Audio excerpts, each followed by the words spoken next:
Hello जी, अस्सलाम वालेकुम। कुछ दिनों में बीएस इंग्लिश का एंट्री टेस्ट होने जा रहा है और मैं भी बीएस इंग्लिश फर्स्ट सेमेस्टर का ही स्टूडेंट हूँ।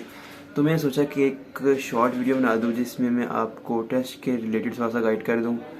पहली बात जो है ना वो ये है कि बीएस इंग्लिश के लिए जो एप्लीकेंट्स होते हैं वो कम अज़ कम 2000 से 2500 होते हैं। ये बात लाजमी होती है, 2000 कम अज़ कम होती हैं, 2500 होती हैं। उसके बाद जो नमल की वेबसाइट पे जो मॉडल पेपर अवेलेबल है ना इंग्लिश के, तो पेपर वैसा बिल्कुल भी नहीं आता होता। हाँ, पैटर्न सेम होता है कि पहला क्वेश्चन पैसेज का होगा, दूसरा क्वेश्चन जो होगा वो ग्रामर का होगा और तीसरा जो होगा एसएससी का होगा। लेकिन नमल वालों का पता नहीं होता कि वो पेपर कैसा बनाएंगे। उसके बाद मैंने स्प्रिंग 2022 का पेपर भी दिया है और फॉल 2022 का भी। स्प्रिंग में मेरा एडमिशन नहीं हुआ था किसी डॉक्यूमेंट इशू की वजह से। तो स्प्रिंग टाइम जो पेपर आया था ना एंट्री टेस्ट का बीएस इंग्लिश का, तो वो बिल्कुल सिंपल और बिल्कुल शॉर्ट पेपर था। उसमें फर्स्ट पैसेज था, पैसेज के साथ तकरीबन 7-8 क्वेश्चन थे, वो भी शॉर्ट और उनके ऑप्शन भी दिए हुए थे एमसीक्यूज की तरह।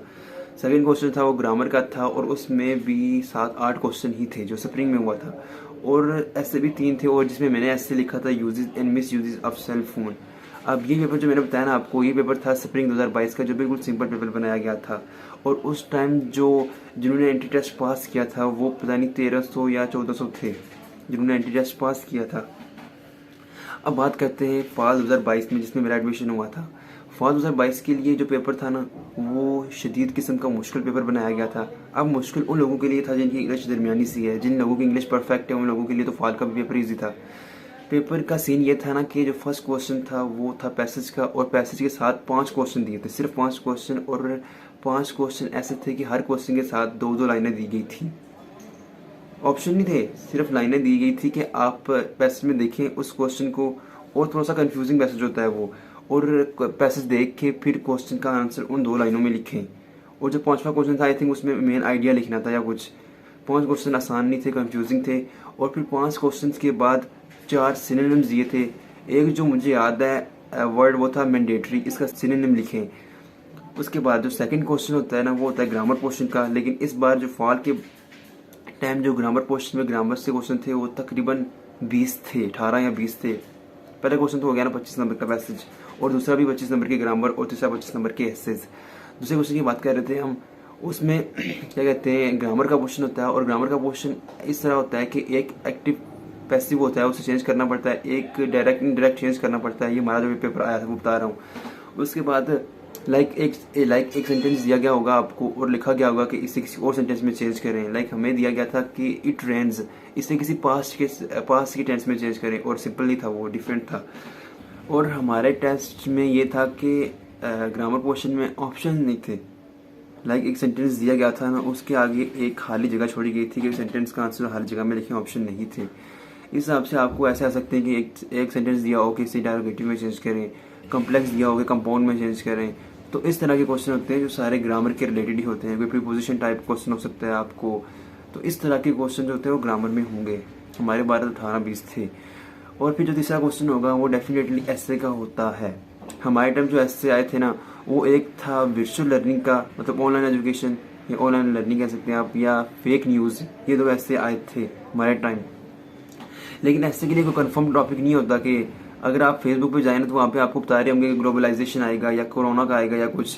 मुझे भी मेरे सीनियर्स नहीं तैयार करवाते रहे थे, लेकिन इस तरह का कोई ऐसे नहीं आया था। तो ऐसे ये नहीं है कि ऐसे आपने को रट्टा मारना है या कहीं से याद करना है। ऐसे के लिए है कि आपकी इंग्लिश अच्छी हो कि आप उस टॉपिक के बारे में लिख सकें। तो ऐसे के लिए बता दूँ मैं आपको 4 या 5 पेज होते हैं, वो ऐसे 25 नंबर का होता है। ये नहीं है कि एक पेज लिखेंगे तो आपको 25 नंबर मिल जाएंगे। नंबर्स का कोई सीन नहीं होता, आपको नंबर्स नहीं बताते। टेस्ट पास हो गया तो इंटरव्यू होगा, फिर इंटरव्यू पास होगा तो एडमिशन होगा। अगर टेस्ट में फेल हो गया तो इंटरव्यू नहीं होगा। अगर टेस्ट पास हो गया, इंटरव्यू फेल हो गया तो एडमिशन फिर भी नहीं होगा। समझ आई? टेस्ट के लिए आपके पास टाइम से होगा सिर्फ 1 घंटा होगा, ना इससे ज़्यादा ना इससे कम।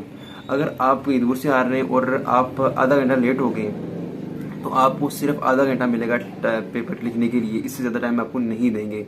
इसलिए पेपर के लिए टाइम से पहुँच जाएँ। और जो दूसरी बात यह है कि ऐसे में टाइम ज़ाया मत करें। सबसे पहले जो क्वेश्चन होंगे ना वो सॉल्व करें। पैसेज जो होगा वो कंफ्यूजिंग होगा, फिर ग्रामर करें और फिर ऐसे करें। अब ये आपकी किस्मत पर डिपेंड करता है कि नंबर वाले टेस्ट कैसा बनाते हैं, क्योंकि कभी वो आसान बना सकती हैं और मुश्किल भी बना सकती है, उनकी मर्जी। जैसे मैंने बताया कि स्प्रिंग के टाइम आसान था और फॉल के टाइम मुश्किल था।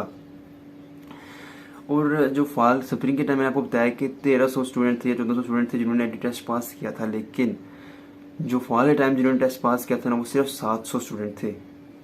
और ये मजाक नहीं, मुझे अभी याद है 700 स्टूडेंट थे। मैं मेरिट लिस्ट देख रहा था, अपना नाम देख रहा था। आई नो कि इस वीडियो में इतनी कुछ इन्फॉर्मेशन नहीं थी, लेकिन मैंने सोचा कि जितना मुझे पता है मैं थोड़ा सा शेयर कर दूँ आप स्टूडेंट के साथ, मेरे जूनियर्स के साथ। और जो BS इंग्लिश के मॉडल पेपर्स हैं ना, वो वेबसाइट पे अवेलेबल हैं उनकी। मोस्ट स्टूडेंट्स ने वहाँ से डाउनलोड कर लिए होंगे, लेकिन जिनके पास मॉडल पेपर्स नहीं है ना, तो मैं डिस्क्रिप्शन में लिंक दे दूँगा, आप वहाँ से डाउनलोड कर लीजिएगा। तो बेस्ट ऑफ लक आपके एडमिशन के लिए। और इंटरव्यू की बात रही तो इंटरव्यू के रिलेटेड वीडियो मैं अपलोड कर दूँगा, डिटेल्ड वीडियो होगी वो कुछ दिनों में। तो आपसे मुलाकात होती है एक नेक्स्ट वीडियो में, तब तक के लिए अल्लाह हाफिज़।